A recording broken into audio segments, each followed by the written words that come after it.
જો વરસાદ ખેંચાશે તો સૌરાષ્ટ્ર અને ગુજરાતમાં જળ સંકટ ઊભું થશે. ગુજરાતના 206 જળાશયમાં હાલ સરેરાશ 44.89% જળસ્તર છે.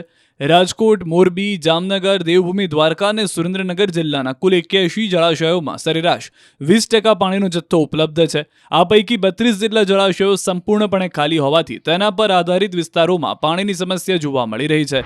જો આગામી 15 જૂન સુધીમાં સારો વરસાદ નહીં થાય તો આ સમસ્યા વધુ વિકટ બનવાની સંભાવના છે.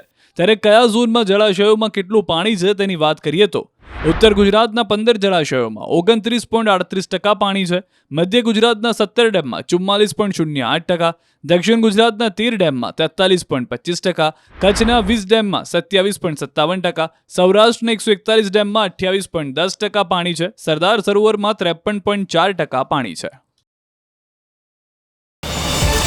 QR કોડ સ્કેન કરો અને ડાઉનલોડ કરો ન્યૂઝ 18 એપ. મેળવો ગુજરાત અને દેશ દુનિયાની પળે પળની અપડેટ્સ.